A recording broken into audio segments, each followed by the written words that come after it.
What is up, everybody? Welcome to another episode of Limited Resources. This is episode number 684. My name is Marshall. I'm one of your Limited Resources, and joining me on the line, all the way from Denver, Colorado, it's Luis Scott-Vargas. Luis, you about ready to go on your trip?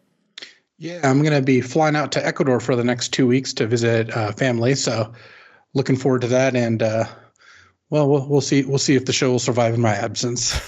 We'll have to try to put something together.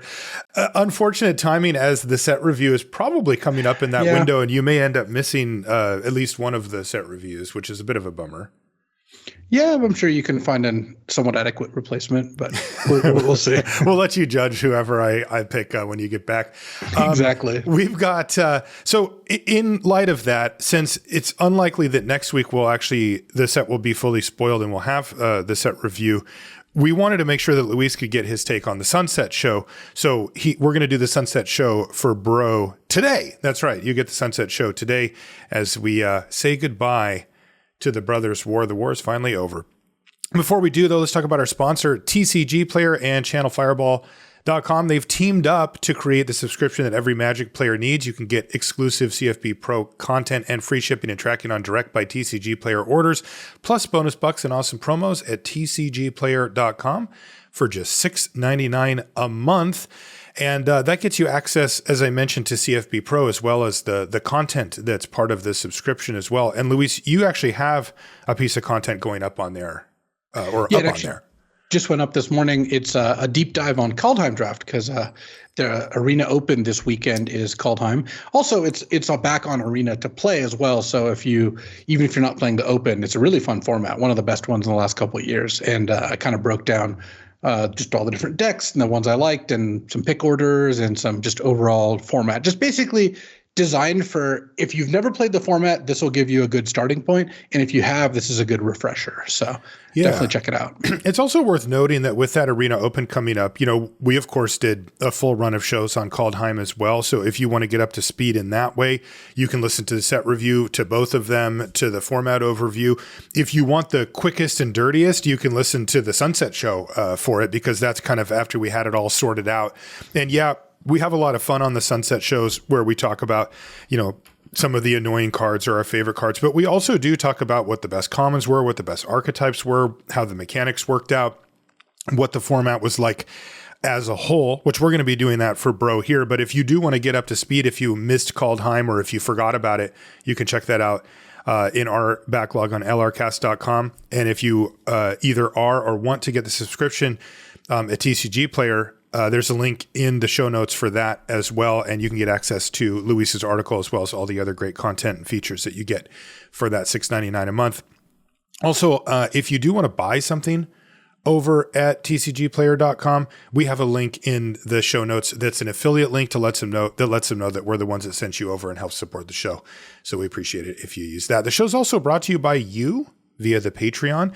This is, of course, the best way to support the creators of podcasts, music, artwork, whatever it is that you like. It's kind of it was a revolutionary thing when it came out a while back now, pushing 10 years ago. But, this really opened the door for smaller creators to find a place for themselves. And that's why we signed up with Patreon, and it's been great to be part of that, from the very beginning. And we still have it, patreon.com/limited resources. If you sign up, you get access to early stuff on the show, behind the scenes type stuff, as well as a Patreon feed. And no matter what level, you get a thank you card and a sticker in the mail as well. We want to say thank you to each and every one of the people on Patreon who support us. We really appreciate it. One of the things you also get is to ask questions on the Patreon question of the week. This one comes from Ken, and I thought we had answered this, but I don't think we actually have. He says, how do you organize and store your cards? Does that sound familiar to you, Luis? We haven't answered that, have we? I don't believe so, no. Okay. Since you mainly play limited, do you sell your cards to make room for the new set or keep them for collecting or other formats? So the way I organize my cards is I've got a bunch of these giant Ultimate Guard boxes because they're our team sponsors, so we get a lot of their cool gear. And I basically have all my cards in these long boxes, and if I need a card, I look through all my boxes until I find the card, and then I put them all back. They're in no order. Oh my God. Like none? Yeah. Oh yeah. Not at all. It is like one of the least efficient methods you can imagine. And I don't since you mainly play limited card is more, or question is more for you, because I play a cube and constructed, and I have like a collection, and I know you do too. So I'm curious what your method is. Yeah. So a while back, I used to put them into binders and stuff where I would keep like 4 of all the relevant stuff for standard, like when I was playing PTQs and stuff like that in standard. But quite a while back, I had to make a decision on whether I wanted to try to keep playing competitive Magic or if I wanted to focus on my coverage career. And I decided on coverage. It just made a lot more sense for me to do that. And then I kept my cards for a while thinking, oh, what if I need these, or what if I do a thing? And then after a few years of that, I realized I'm not going to need these. And I'm not really somebody who likes to own stuff just for the sake of it. I'm not really that much of a collector, although I do have a smaller collection of cards, of Magic cards that like have sentimental value to me, or, nostalgia hits, or they're valuable and I want to hang on to them. But for the most part, I got rid of my collection. And for me, if I play paper, which, for the past multiple years, the vast majority of my play has been online.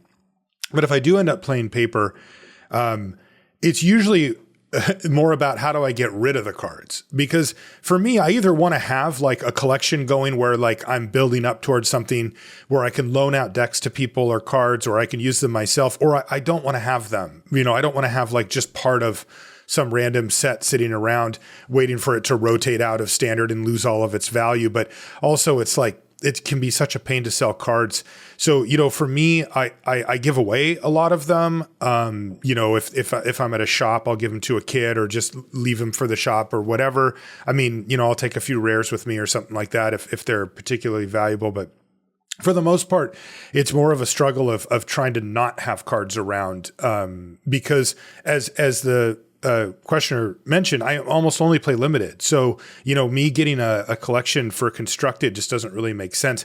I'm also lucky because leading up to events for Pro Tour events, I can get access to an account that has all the cards so that I can practice the constructed formats to get myself acquainted with them and not have to build a bunch of decks and stuff with my own thing. Even though I'll be honest, a lot of times I do anyway, because I draft so much, but I almost never play constructed online, that I've got so many wild cards on Arena because I just rarely use them.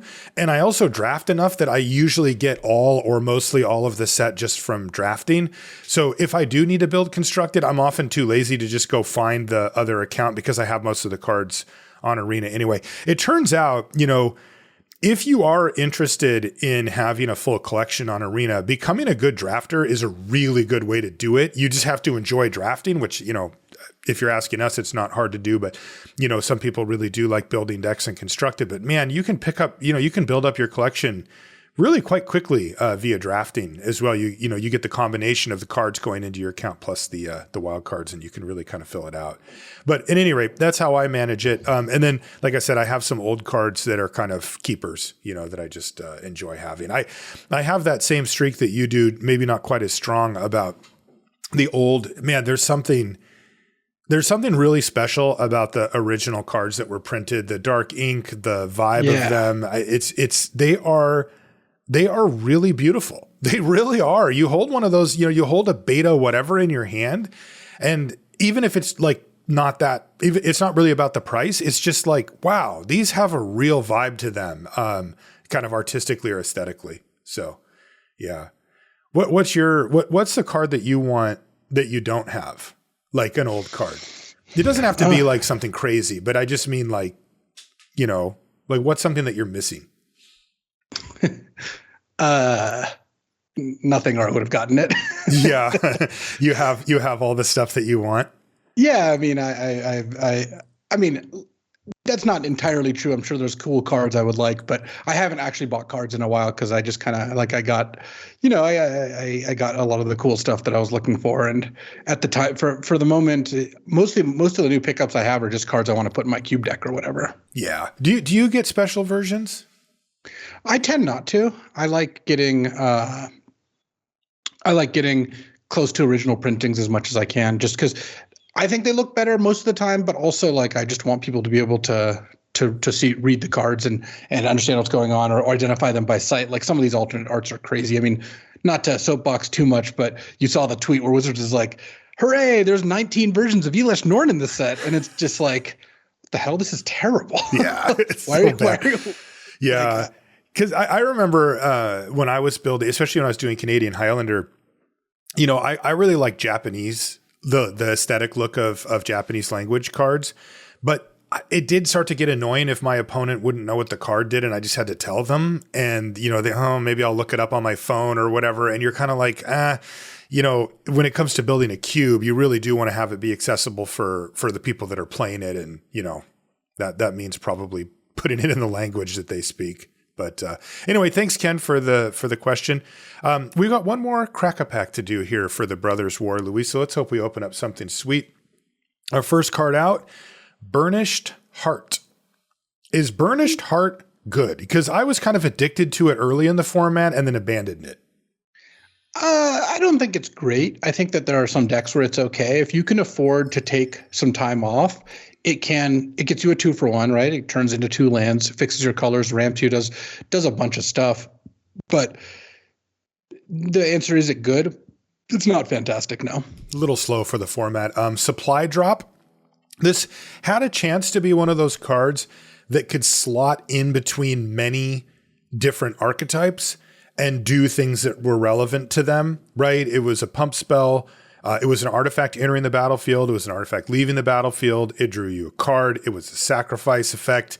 There was a lot of things that this card could do, but it felt like it just missed on efficiency. Like, I don't know if they could have made it like 2, it's too good probably. And 3, it's too slow. It's kind of one of those, you know, on the sacrificial altar of the mana value system that this one might've been too hard to tweak, but it didn't end up seeing play.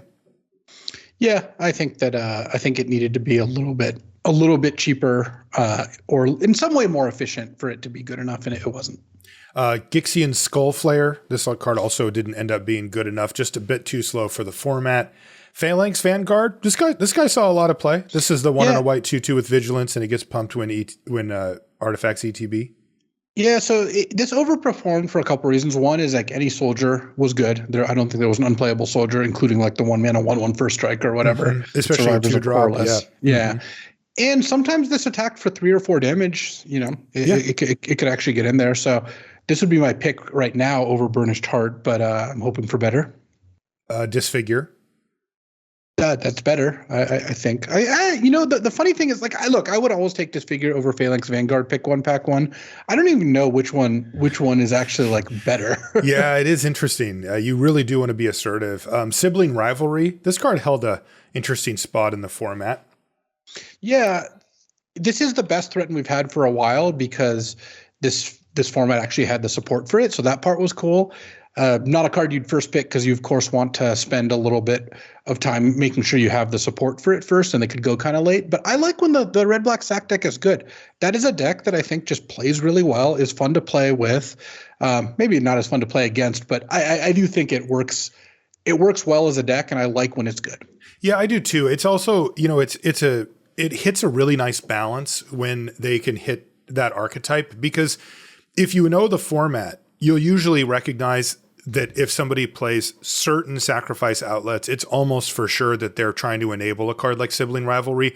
And it gives the other player the ability to break up the party a little bit.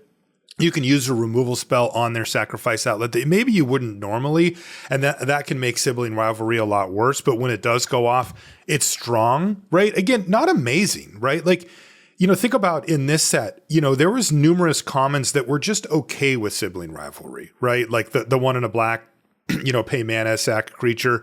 That ended up being a bit too slow. And then there was the Aeronaut or whatever it was called, the Aerialist, whatever. Killzone Aerialist. Killzone Aerialist, which was also fine, right? It turned your Sibling Rivalry into sorcery speed removal, but you didn't get the attack with the thing that you bought, that you stole. So, like, you know, okay, you'll take it, right? Like, it's certainly an upgrade on Sibling Rivalry over the norm. But, you know, that isn't the same thing as some of the ones that we've seen where, you know, you get the attack in and then you get a big bonus as well on a creature or a card or something like that. So it ended up hitting, I think, a really nice sweet spot. Like I mean this to say that this is kind of where we want this to be, because if that effect is too good, it can be a bit frustrating for the opponent. Next, love this card, man. Ambush Paratrooper. That's my guy. This is one of the big overperformers in the set, and certainly the best card that we've seen so far here. Yeah, when you're racing, having a card like Ambush Paratrooper on turn 4 is just stupid. Like, it changes the math so much from where your opponent's like, okay, well, I can attack, or I'll leave back this one blocker. And then you're like, end step Paratrooper land. And they're just like, oh my God, like, I'm taking so much more damage and my blocks are bad now. Right. And, lived up to its name. I definitely take it out of the pack here. Tanos' Tinkering. That just ended up being unplayable. Yeah, for the most part it was. Third Path Savant. This was the great loss of the format for me, because it was so long ago that we don't even look at this card anymore. But the idea of paying 7 mana to draw 2 cards, of course, looks a bit audacious at the front. But remembering that this format has Power Stones around, it really did fit in nicely. And in a more mid-range or slower version of the format, I think Third Path Savant could have had a pretty nice career. But it turns out, even at 2/3 for 3, being a relatively defensive statted creature, it was not enough to hold back the overwhelming attacks that you would be facing, and it ended up just being too slow. RIP, Third Path Savant. We barely knew ye. I think I activated that card 3 or 4 times in the format. Me too, and I played a heck of a lot of the format. And early, I really wanted to make Third Path Savant a thing. Goring Warplow is next. That's the 6 mana 4/5 or 5/4 Death Touch, or you can pay 1 and a black to get a 1/1 Death Touch. It made it to the playable rank. I think it was solid. I don't think it was a bad card. Like I was generally happy to play this card. Yeah. Our uncommons, Demolition Field. Never really saw play. Now this next card is going to it's going to outrun Ambush Paratrooper. Horned Stoneseeker. Oh yeah, that one's good. Yeah. It turns out it got you enough value that there wasn't like a drawback. Like, it's like, yes, when this dies, you do lose the Power Stone, but it was a 2 mana 2/2 menace is good to begin with, and it came with like a pretty substantial bonus. Sometimes you could even get around it by sacking the Power Stone before it even died or anything like that. So it was good. That happened a lot, yeah, and 2/2 menace in an aggressive color, was really strong. This thing would routinely get in for 4 damage before they even had the option to double block it. And then a well-timed removal spell or combat trick could keep the damage flowing as well. I remember, and every time somebody played this on turn 2, you're like, like, crap, that thing's going to hit me a lot if I don't have an answer like now. Ironclaw Crusher is our last uncommon. That's the 7 mana 4/6. Or you can prototype it for 2 GG for a 2/5, and when it attacks, target attacking creature gets +X/+0, where X is its power. This thing's power. It's fine. This was fine. Nothing more to say about it. I had a fun deck once that was mono green with 2 of these and 2 Blanchwood armors, and that's insane. That was good times. But that's great. Yeah. Did you have any of the what's it called, the combat trick? The super combat trick. Yeah, the guy's gift. Yeah. Because that would be the combo. Our rare, Brotherhood's End. This is 1 red for a sorcery. Choose one. It deals 3 damage to each creature and each planeswalker, or you can destroy all artifacts with mana value 3 or less. This one was a little bit awkward. The decks, like, if this cost 1 black, I think it would have actually been better. Like, the red decks generally just didn't want this effect all that much. Mm-hmm.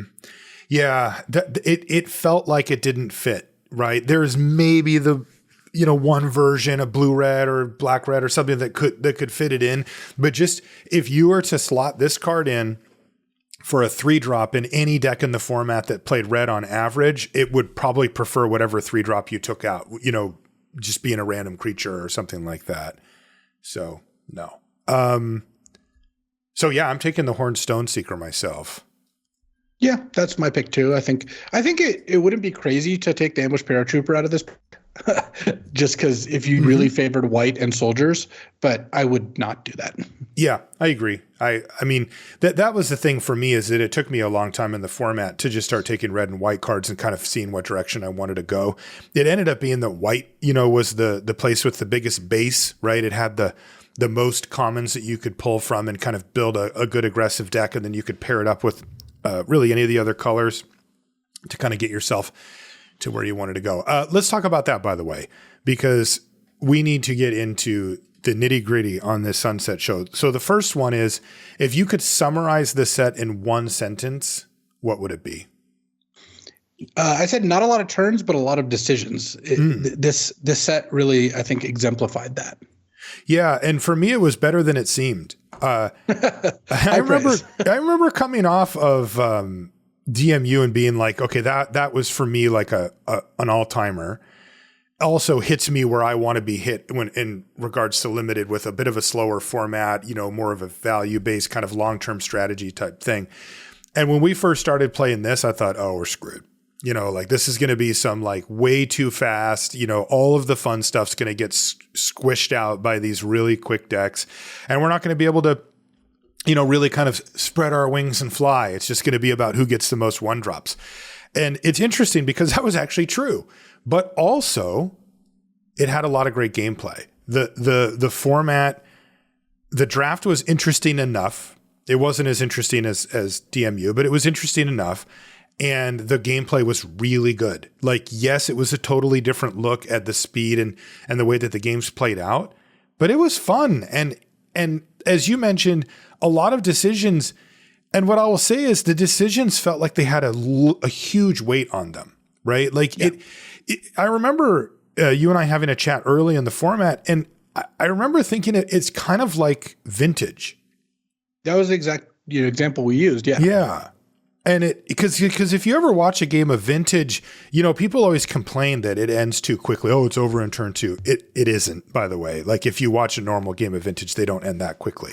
The best deck in vintage right now is the initiative deck that just plays white creatures and goes to the dungeon and stuff like that. Like, really? That deck does not end games on turn 2. I don't know if that's literally the best, but it does. It is a very good deck. That's what's winning. Oh my God, that's crazy.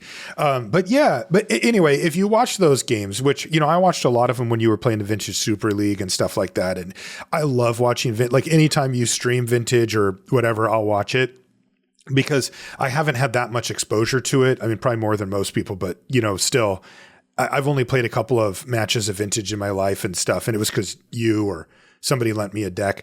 But anyway, if you watch it, what it feels like is it feels like a normal game of like standard or modern or whatever, but just compressed down into a few really important early turns. Turns 1, 2, and 3 are kind of where all the action is. The game isn't over by then usually, but a lot has happened.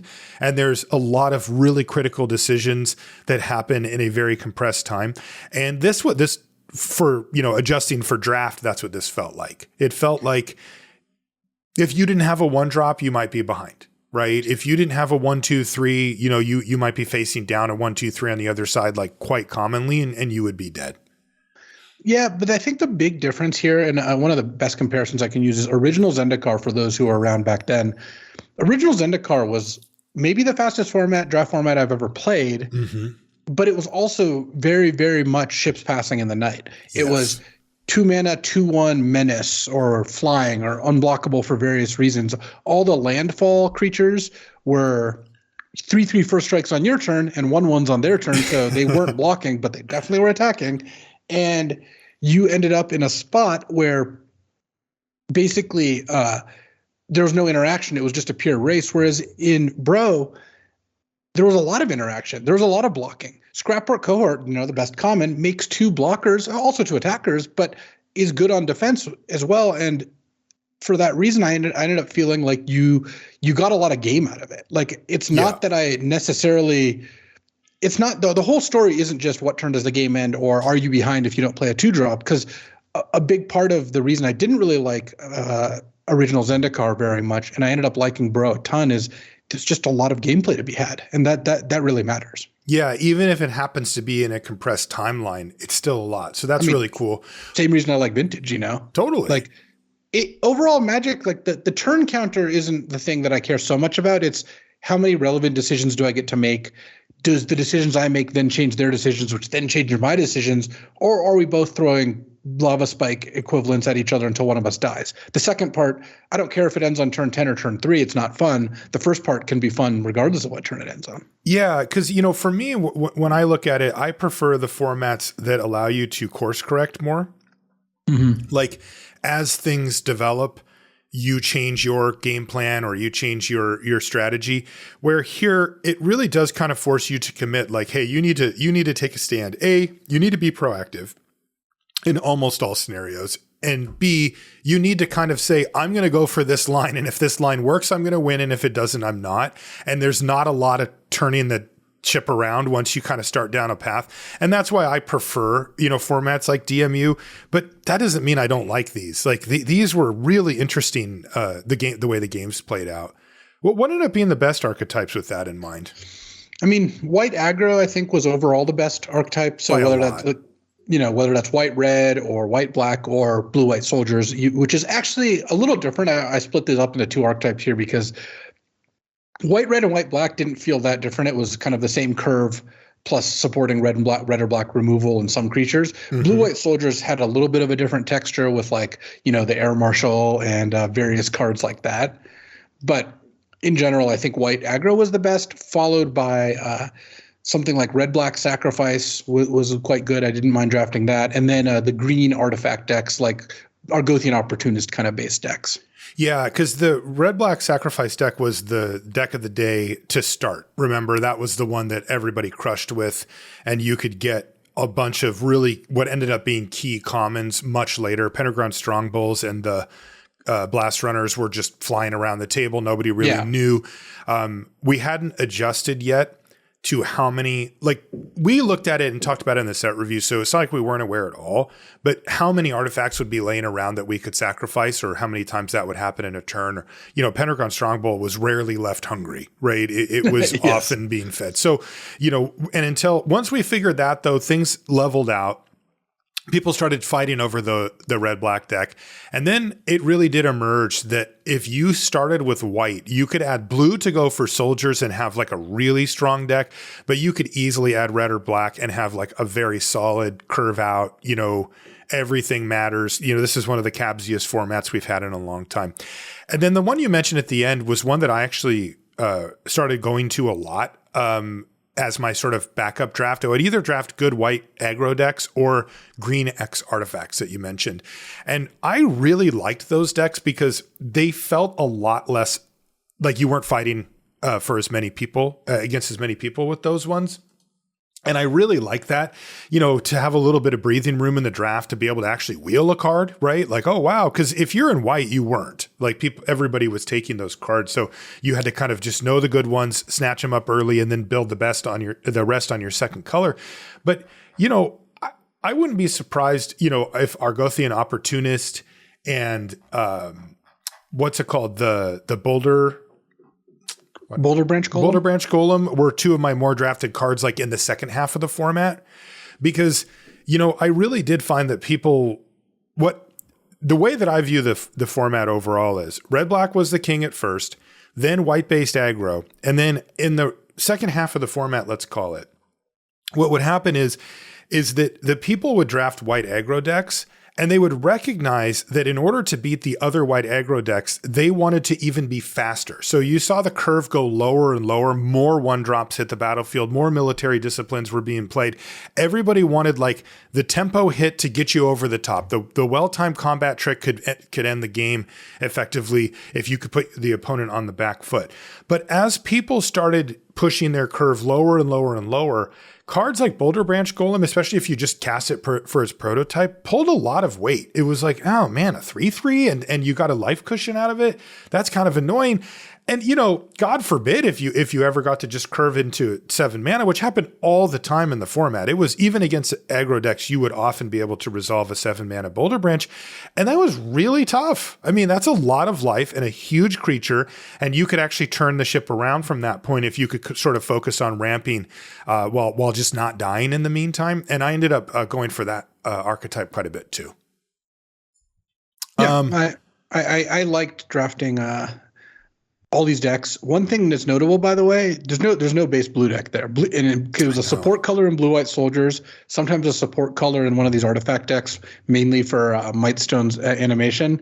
Other than that, blue was kind of took a set off here. I mean, can you, is this the lowest we've ever, when I was looking at, we pick our favorite cards and I just skipped right past all of blue. I'm like, it's not going to be in there, right? There's none. And to add insult to injury to blue, it's not just that it was bad. It was relegated as an aggro support color. This is the lowest that blue is just sitting in the corner. Really, guys? I'm all about, soldiers now. Come on. So hopefully in the next set, we'll have a bunch of random card draw and dirtling at our disposal. Which cards were we most wrong about during the set reviews? Which cards really surprised us one way or the other? Is there any card that comes to mind to you just off the top of your head? So I wouldn't say that this card surprised me because you gave it I was B? on the right side of history. Yeah. But Feldon Ronom Excavator, definitely the last time I'll mention that card. Ever. let's just say we had a battle about it and I lost that one real bad. I think I gave it a D. It ended up being a B+ or an A- or something. It was actually better than both of us thought somehow. Totally. I'm not going to claim I rated it correctly either. I just got a lot closer to the mark. You did. I mentioned it before when we talked about it, but I did some reflecting on it, and it's interesting because I think that one of the big things that sort of clouded my view there was DMU, was Dominaria United. Coming off of a really slow format where a card like Feldon would not be a performer or would be an okay card.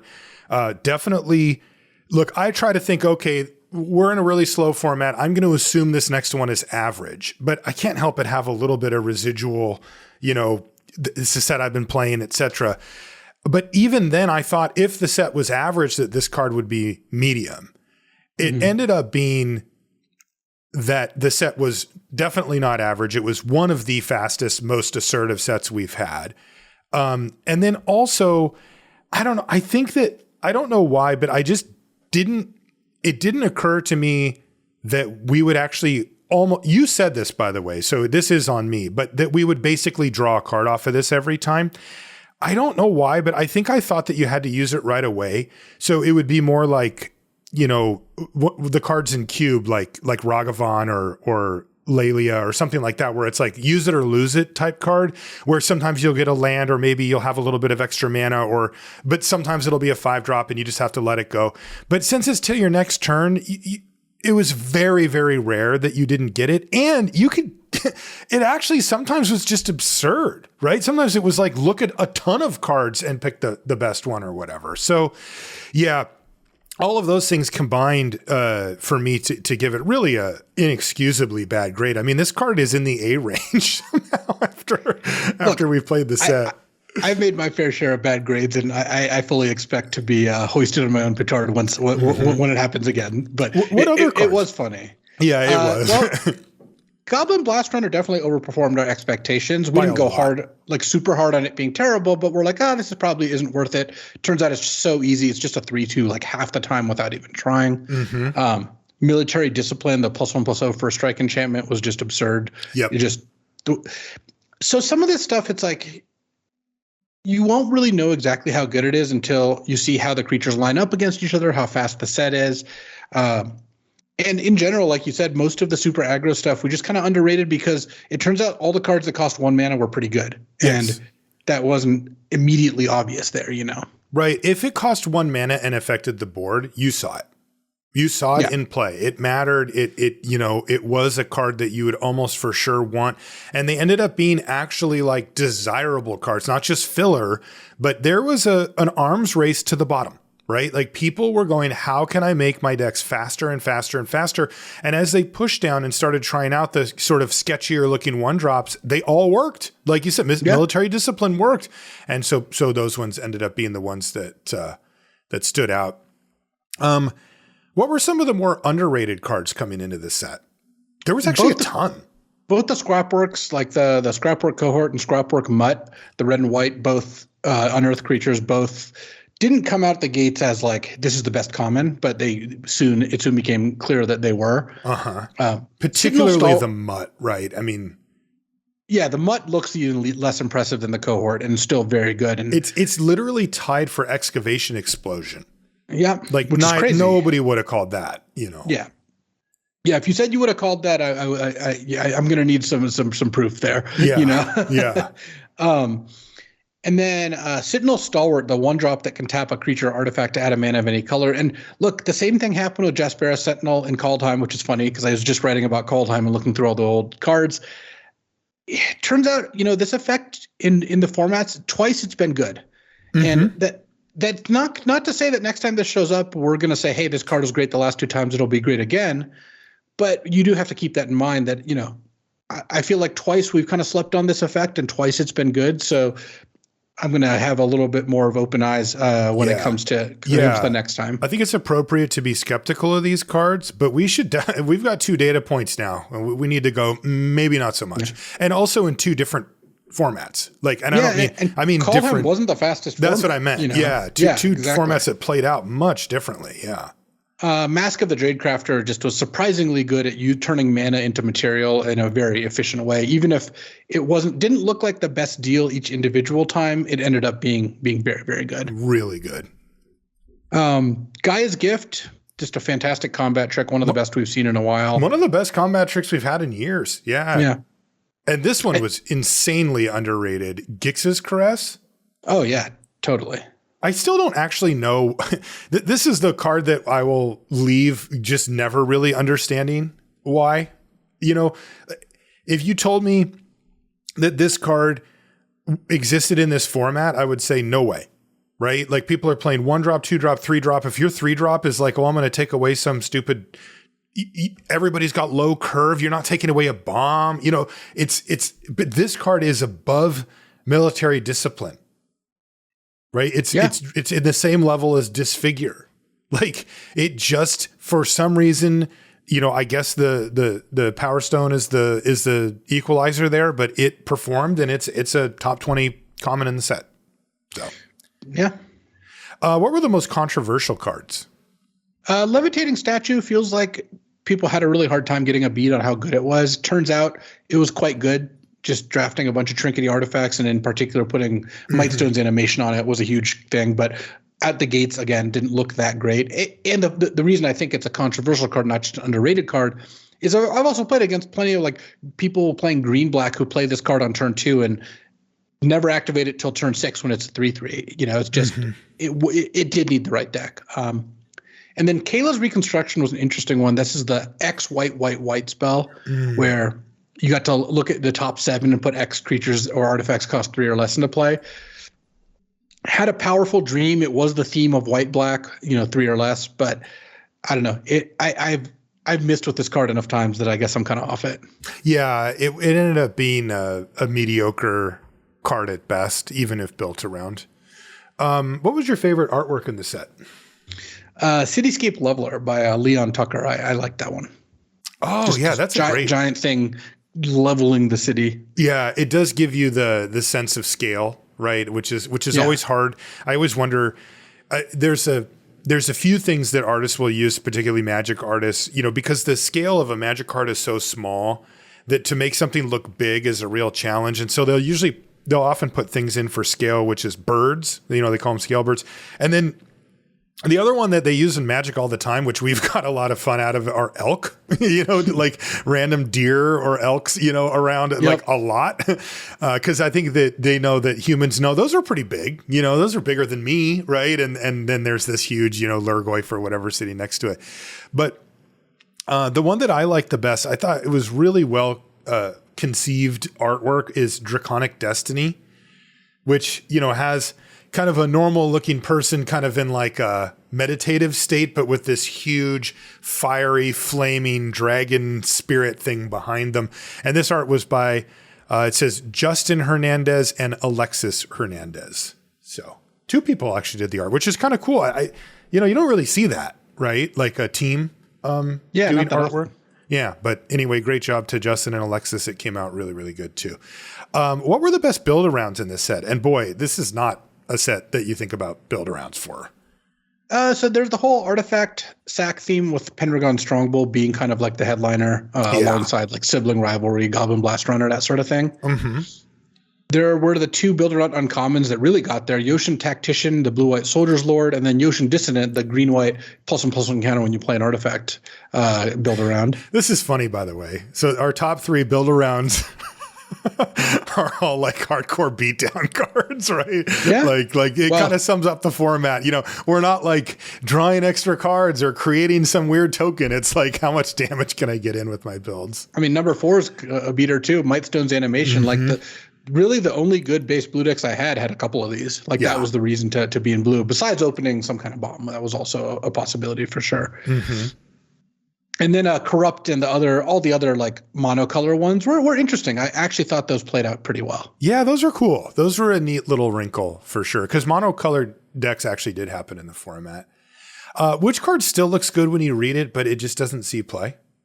Yeah, Take Flight, the +1/+1 with flying when it attacks, draw a card. Like I thought that card would be good. It wasn't, and it still kind of looks like it should be good, and it's just not. Yeah, is it because it's blue? Like, I think because if blue this card was hurts. white, would it be? Oh, it'd be fantastic if it was white. I think, but I think so too. And then Hulking Metamorph, another blue card, which are both hurt just by the virtue of being blue, kind of like as you pointed out. But Hulking Metamorph was a card that I thought would be pretty sweet and ended up being pretty mediocre, to be honest. Yeah. Was this a Prince or a Pauper set? Certainly Pauper. I mean, there were good rares. Like the good rares win a lot, but I never felt. I think the key in deciding whether it's Prince or Pauper is there's some sets where you feel when you go into the draft and the draft portion, you have no rares. You feel like you're really far behind. Yes. This is not a set where I felt like that. I could have a deck of all commons and feel pretty good about it. Yeah. And this is a good streak that they've been on, by the way, because, at least in this show's opinion, Pauper sets play out much, much better. Like if it's a Prince set, you're usually not super happy. There can be some exciting stuff that can happen, but the draft can feel too swingy. What's the It's a Bad Card, but I Love It Anyway award winner for you? Arcane Proxy just was so hard to get to use. I don't believe that it ever flashed back anything. and part of it too for me is that it's in the Vintage Cube now, and I keep wanting it to do something there. It still doesn't do anything. It's literally never done anything. So I'm just like, a little disappointed by how that one works out. It's weird too, because Arcane Proxy in the Vintage Cube really should work. Right. I mean, you just have these obscene, ancestral recalls and time walks and stuff, and it never happens. For me, it was Philology Excavation. That's the 3 green, make 3 Power Stones and gain 3 life. You know what? It's like, I want to go big, right? Like this will ramp me while buffering my life total, or so that I have a little time to actually use these. And it's just like, it needed to be 6 life or 7 life or something to actually keep you alive to the next turn. What's the I literally never win with it, but it always seems to beat me card for the set for you? I don't know why, but I lost twice to Philology Chain Dancer, the 2/4 you can pay 2 to give it double strike. Like. The card's not good, I don't think. I don't think I ever even put it in my deck, but it definitely can attack for a lot of damage and has a lot of toughness if you run into that, the wrong deck. Yeah, if you're facing down another red deck, that 4 toughness really does help keep it alive longer. For me, it was Blanchwood Armor. Like, every time I even considered it, I'm like, no, like I'm not doing this. Like it's way too risky. I'm not mono green, like it's going to be +2/+2 or whatever. And then people playing against me and they think it's +6/+6 and they put it on some random flyer and they kill me with it in 2 turns. Cause it's the type of card that does ask a very pertinent question. It's like, do you have removal now? Cause if you do, you probably win. But if you don't, you're done. All right. What was my opponent played this, so now I must win or quit Magic forever card for this set? For me, it was Mechanized Warfare. At least I felt that when my opponent played it against me. The red enchantment that makes your red creatures and artifacts, or red sources and artifacts, deal like an additional damage. Do you think that was aimed at monocolored decks? Like, is that another nod towards that? I kind of think so, or is it just a constructed thing or whatever? Because the problem with it is that I've had people play it against me, but then they were mono red, but I didn't lose anyway. Yes. So that's kind of an issue, right? Like if you're that is the issue with it. Yes. Yeah. This happened a couple of times, and it's probably the one exception in the set to something I said earlier, which is I said, if it cost 1 mana and affected the board, it saw play, but Spectrum Sentinel against a world of like monocolored decks and stuff was not the one that you wanted, but I did have people play that against me. And I remember when people play Spectrum Sentinel on turn 1, it definitely has the effect of I'm either going to win very easily or I'm totally screwed, right? Like, cause somebody recognized that they wanted so many 1-drops that they would play basically anything that costs 1 mana or artifact or whatever. And that there's going to be a reason that this is in here. Or they don't know what they're doing, and I'm going to beat them because they're playing Spectrum Sentinel. So that is a big swing when they drop that thing on the first turn. This one's not even close. What was the biggest groan test? Oh, it's certainly Titania's Command. It was literally the overrun of the set while also just doing a ton of other stuff. It was just absurd. What an obscene card. I remember the first time somebody played it against me, and I just I read it I'm like, really? Like, you didn't have anything, right? Your board was down to 1 creature and now you've got 12 power and you're about to kill me. I'm like, this is ludicrous. Yeah. That card was absolutely stunning when it resolved. What was the most frustrating bad card to lose to, or maybe a card that you will not miss playing against or that annoyed you? Painful Quandary, the enchantment where every time you play a spell, you either have to discard a card or lose 5 life. And it's it's like the card's not good. You don't usually win. You usually win when your opponent plays it, but it's still just really annoying. It's got this big tax on you every time you do anything. And sometimes the right play in the face of it is also just not play anything, which isn't that fun. So just a kind of annoying card overall. Yeah. If you ever found yourself in a spot where you were forced to put something on the battlefield and pay the price for Painful Quandary, not where you want to be. Well, what was the bombiest bomb? Or, the card that you really just hope it to open up in your sealed pool or in your pack 1 pick ones? I mean, there's obviously Titania's Command, Siege Veteran, Gix's Command, Tyrant of Care Ridges. These are all just some of the just most absurd cards. And the cool thing is these cards were beatable. I've lost games where I played Siege Veteran and I've won games against it, for example. Sure. Titania's Command a little less so. That one's kind of hard. How do you stop Titania's Command? And it's a little less clear. Right. But for the most part, I think that these cards were they were beatable, and it was doable to fight against them. Yeah, but still, that is where you wanted to be. I mean, Siege Veteran looked like a really good card, and it turned out to be a great card. It just to fit into the format well. What was the best common for each color? How did that break down? So white was Scrapwork Cohort. Blue, I think by stats, Combat Courier was the best, but I kind of liked Mightstone's Animation more. That was the card I felt a lot more justified in playing and going into blue for. And then for black, you have Overwhelming Remorse, the exile removal. Though again, there were some black cards that were pretty close. Moment of Defiance has a higher win percentage, but the win percentage doesn't tell the whole story for a lot of reasons. And I don't see myself. I don't think most people would take Overwhelming Remorse after they take Moment of Defiance. Yeah. I think you'd be, no way. Yeah. For green, Gaia's Gift, and then for red, Scrapwork Mutt. Yeah. The Cohort and the Mutt were really the 2 cards that stood out to me the most, from this set, from the commons. What was the mythic uncommon for this set? I like Skyfisher Spider in that Definitely. slot. Like that card was just like when you played that card, your opponent was just like, oh, like it was just so brutal. Like it's gonna sack your worst thing, kill your best thing, and then the spider's still there, a big roadblock. And then if you killed it, they gain like 3 life or 4 life. Like aggro decks just saw that card and were just not happy. And it had that stupid animation. Yes. It looked like you were dropping a bomb.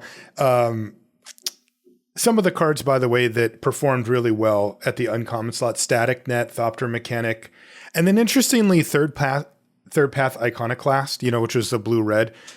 You didn't see it very often, right? Because that deck didn't really come together. But when it did, that card did really well. It helps foil an aggressive start.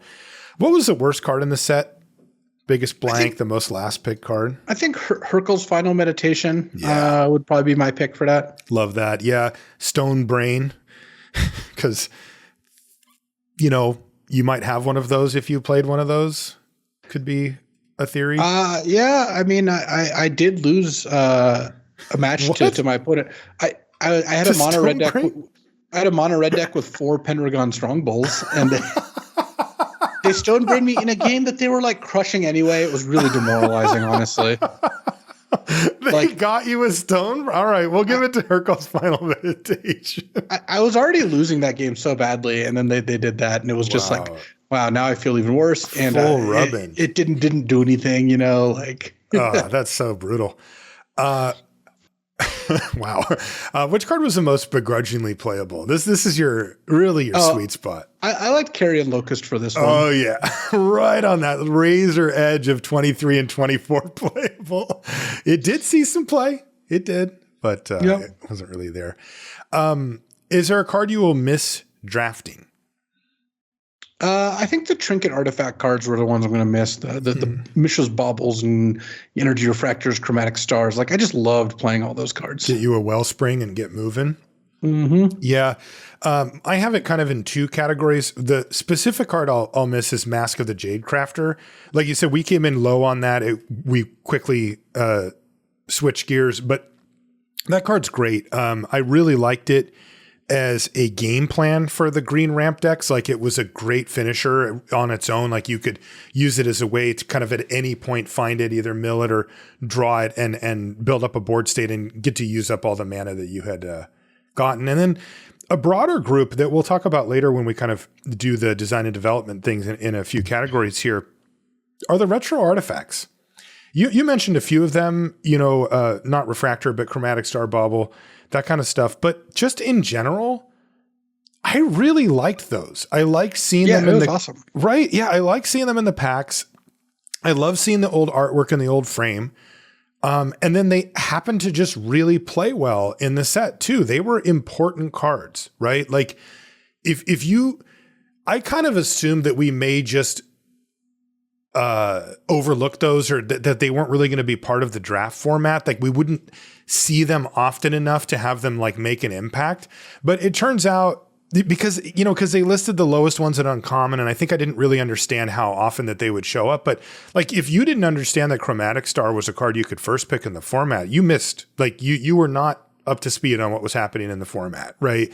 And then there were some really cool ones that were more build around style, like Altar of Ashnod? No, the mill one, Altar of Dementia. Altar of Dementia. Yeah, Altar of Dementia and stuff like that were just cool. Like, you could pick them up. In fact, I'll put that retroactively in the best build around, because I loved building around that card too, Altar of Dementia.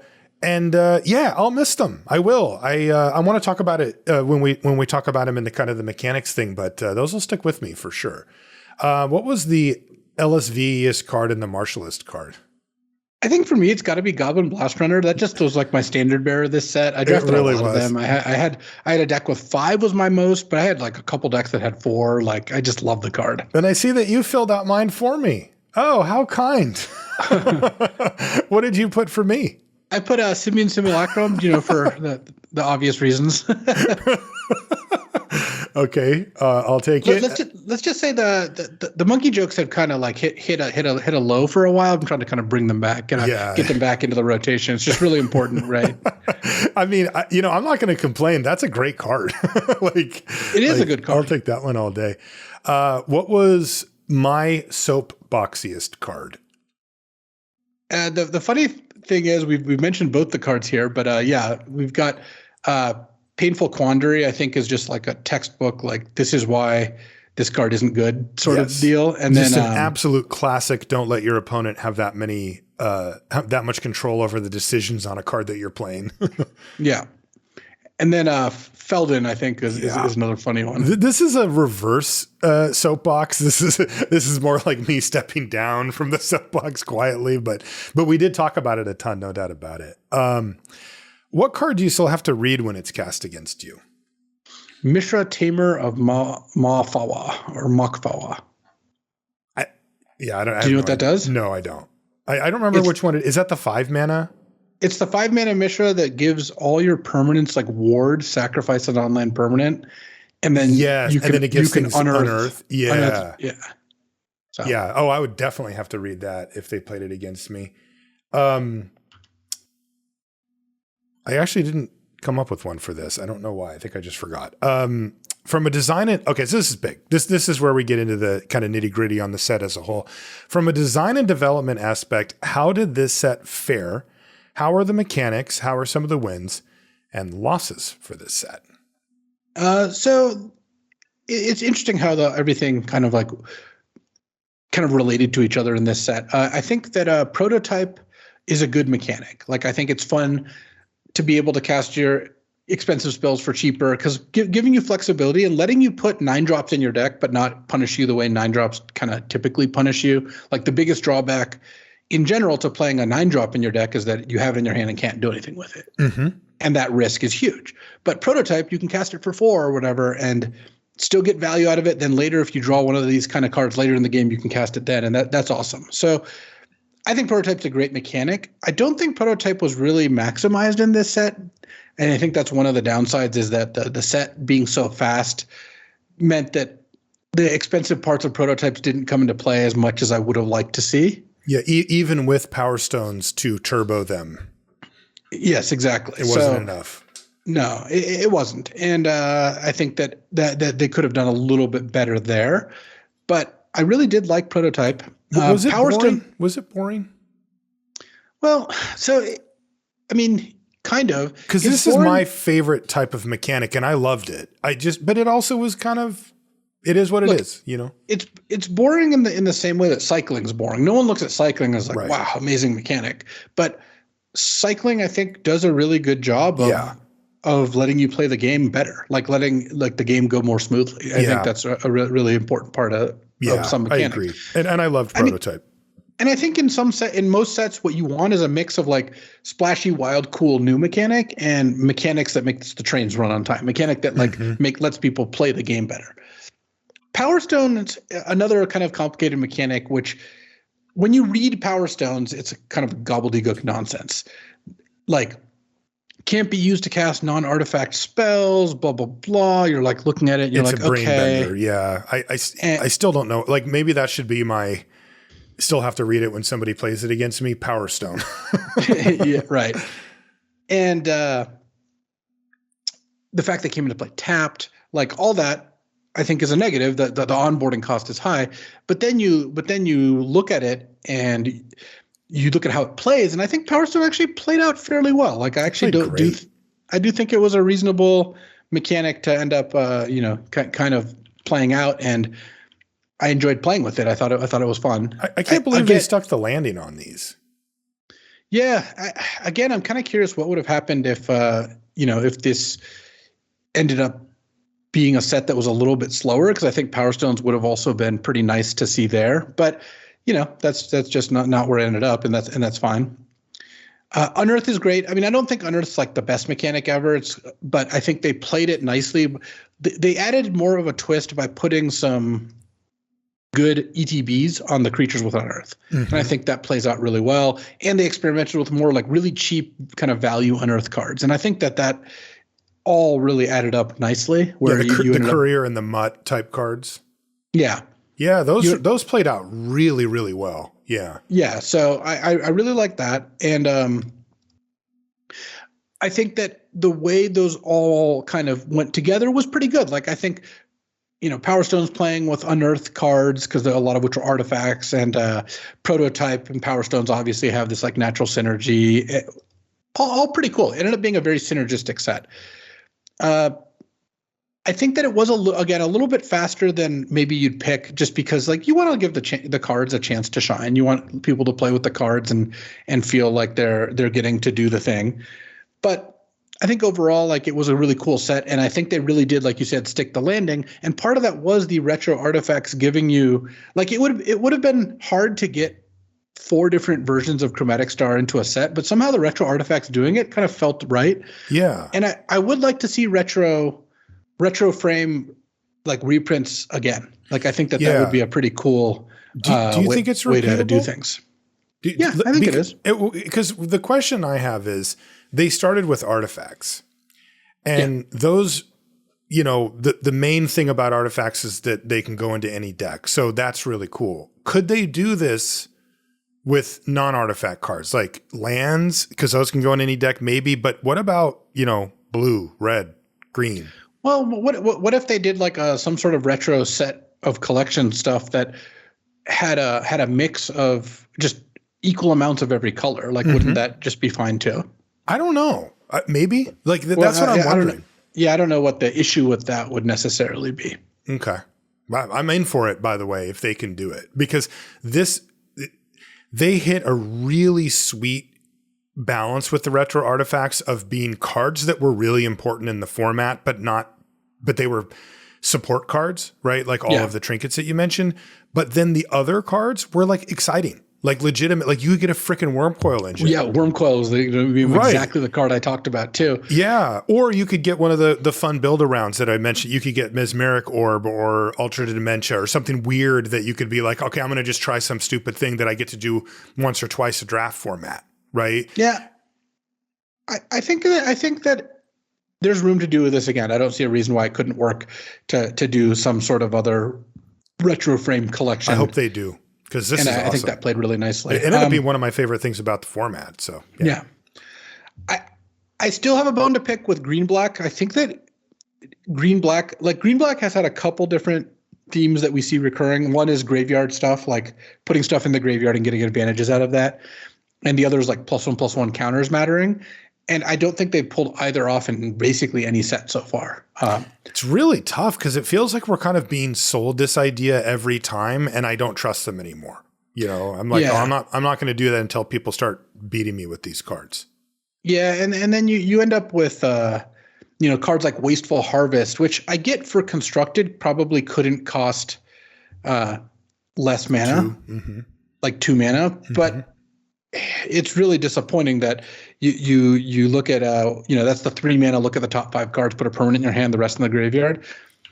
It just was, you can't spend 3 mana on that effect, and you just can't. That's not an acceptable thing to do.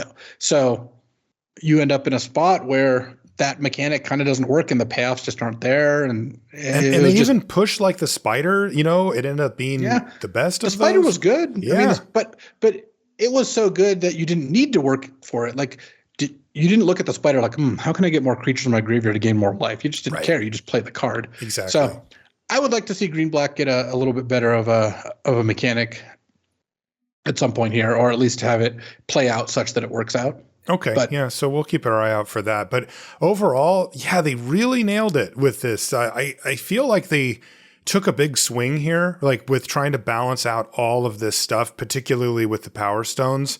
And that's something that could go wrong, I feel, pretty easily. And they really mitigated the risks of those and made them fun and relevant. I mean, the disaster, people always have to remember this. If you work on a set like this, you might think the disaster is that the Power Stones are too good, but the real disaster is that they suck, right? And that everybody's like, why do I have all these things sitting around on the battlefield and I can't use them? Right? I don't sacrifice them. I don't ramp out anything. They just sit here and do nothing. This is dumb. Right. And they somehow managed to thread that needle where they're kind of exactly where you'd want them to be. They played out really interesting ways.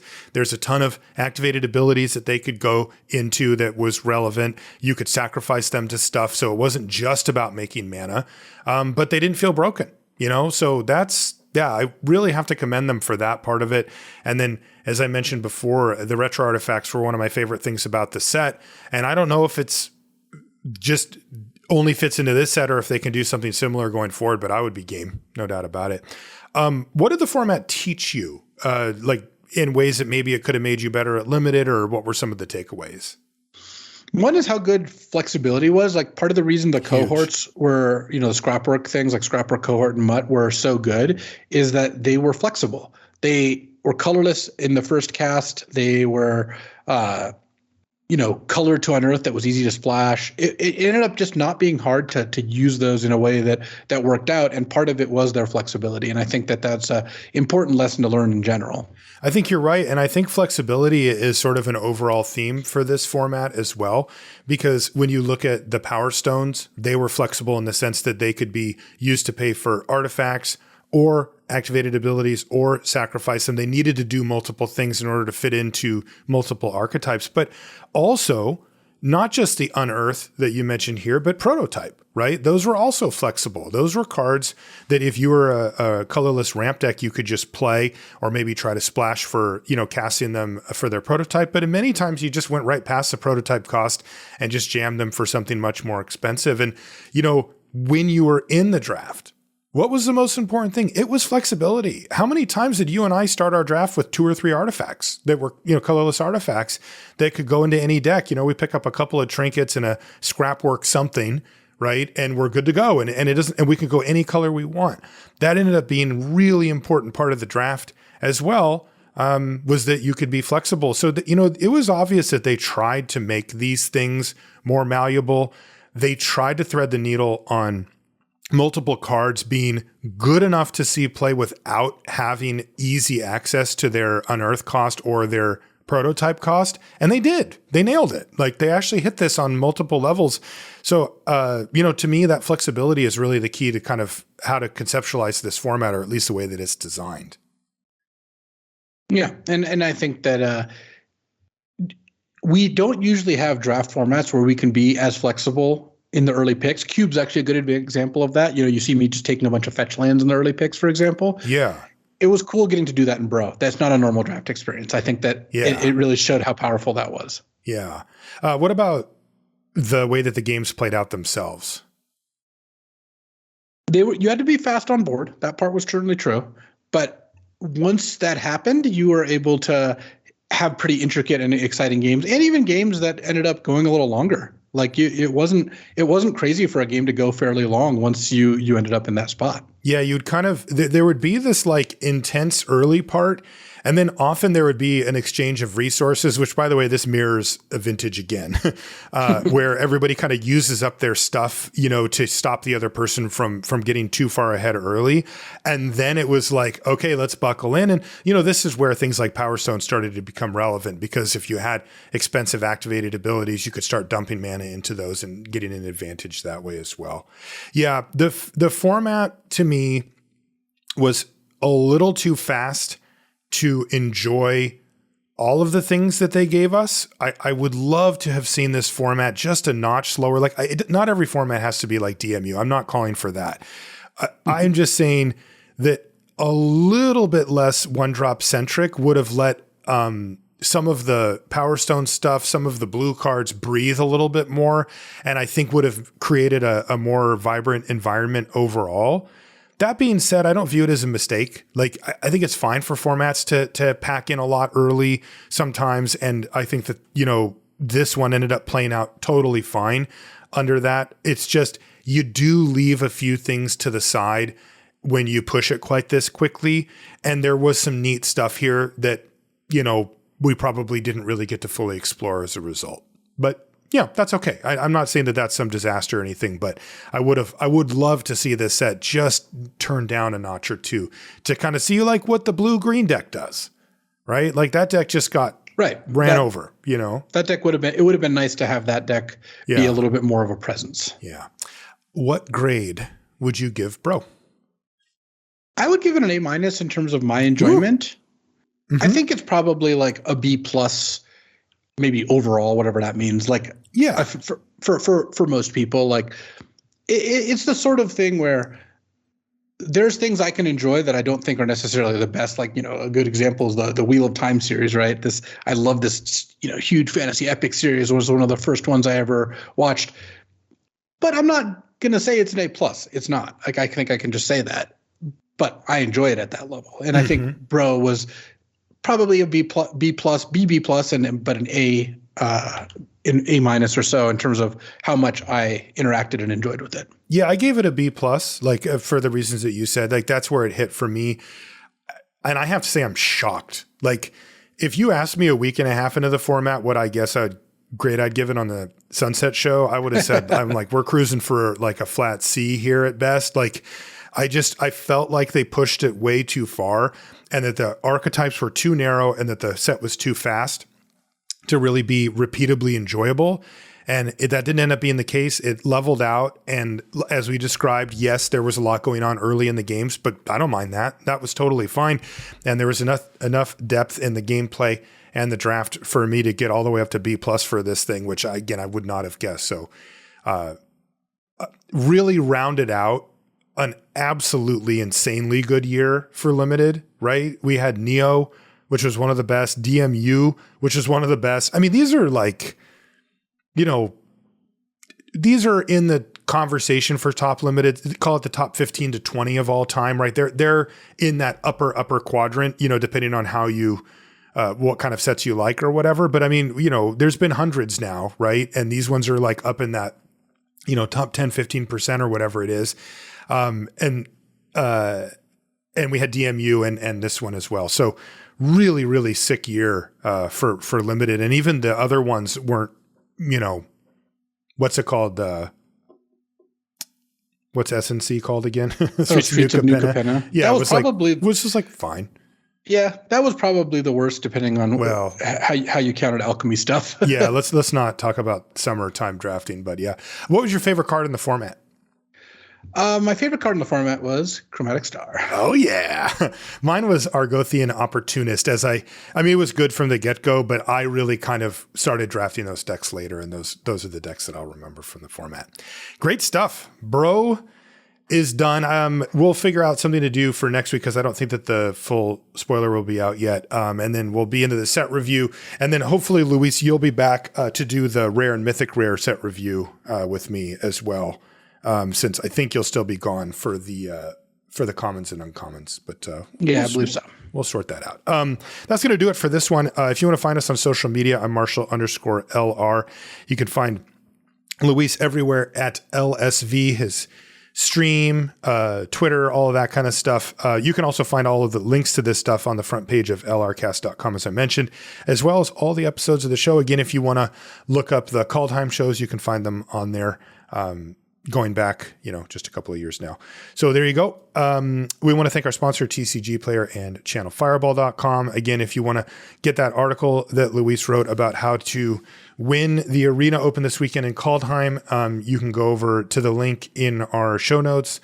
And if you sign up for the subscription, then you will get access to that as well as all CFB Pro plus the other benefits we mentioned at the front. And we want to thank them for their sponsorship of the show. That's going to do it for this one. We'll see you next week. So next month, I'm going to my first paper tournament since, 3 years or so, with the Pro Tour in Philadelphia. And for those who have never been to a Pro Tour, I wanted to kind of paint this picture because I think that it's an interesting one. I'm going to describe what Thursday of the Pro Tour is like, and then Friday morning. So Thursday is registration day. So at about 3 p.m., 2 p.m. is when the hall opens and for registration.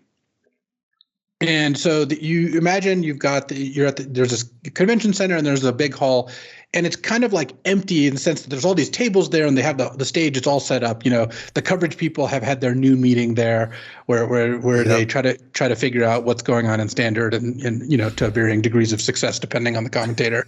And all the players show up, and the players, like, you don't have to get there right when registration opens, but everyone does. Everyone wants to just, like, they want to do the thing that, some people have been in the city for a week, some longer, some flew in like the night before, but some drove down if they're lucky enough to live near enough to drive. But everyone's excited that you can actually feel it in the air, like the Pro Tour's tomorrow. Like, at this point, technically there's time to still test, but no one really does. Everyone, you might not know what the last couple cards in your deck are. Some people are choosing between decks because they were typically due, midnight Thursday, or in some cases Friday morning, depending on which Pro Tours that we were talking about. But it ended up being midnight Thursday for the most part. And everyone's ready. They're not going to play more games. They're just going to talk about it. But you show up, and there's two lines. There's a line for all the people registering. This line's very long. Then there's the line for the Hall of Famers and Platinum Pros that they kind of got to skip the line, and you can see it. They're all kind of casually walking in, joking with each other in packs. And this is where you get the first awkward experience in a testing team, when 3/4 of the team goes into the line that's very small, and they know who you are. And Scott Larrabee doesn't look at your ID, right? He just knows you and say, hey, how's it going, John? Right, to Finkel or whatever. But then you have some people on the testing team who aren't Platinum Pros and aren't in the Hall of Fame. And during testing, that doesn't come up. It doesn't really matter. You don't, like, that's not the fact that someone on your team didn't have those accolades doesn't mean that they aren't listened to. And you've spent 2 weeks testing, but now they actually have to go to the other line. It's like, okay, well, I'll see you guys in the hall, I guess, because the platinum line takes 2 minutes. The other one takes half an hour. Yeah. And you collect your water bottle, your shirt before they stop doing those things, which was a huge mistake, by the way. These things did not cost that much. Swag doesn't cost that much. I mean, I've been involved in kind of getting it produced and stuff. It's not free, but spending $15,000 on swag is, I think, probably better than putting $100,000 in the prize pool. Like, having, especially for people who get to play in one of these, which most people do. Most people play in exactly one Pro Tour, right? Yeah. And getting a T-shirt and a water bottle and your badge, like, that's meaningful. Like, that's something that you can take home with you and you can remember. So you do that, right? You get your water bottle, you get your T-shirt, you get your bag. You also get a draft set. Everyone gets a draft set. And here's another thing where the paths diverge. People who are new to the Pro Tour go and they set up a draft with some other people who are like, this is their first, second, third Pro Tour, whatever. They're like, guys, do you guys want to draft? And they sit at a table and they draft. All the seasoned veterans, they don't do that. They register. They go talk to Marshall and Cheon. When they see them, they say what's up to BDM, Maria, like the coverage people. Oh, that's Hagon on the back. We'll go say hi. Maybe they get the last couple cards they need, though. This is where someone like your friend Woody came in handy. When we were at Pro Tour Shadows over Innistrad in Spain, we needed like 12 hissing quagmires, but we didn't want other teams to know that we needed them. So we sent Woody. He went and bought them all from the dealer. I remember, yeah. But once they get their cards, they're going to go to early dinner like that, and relax. They don't want to draft. What are you talking about? So, but there's still this tension in the air. There's people rushing to the dealer booths because, like, my team needs 16 Liliana the Last Hope, and I'm going to overpay for it by so much. It's going to be $70 here. It's a $20 card.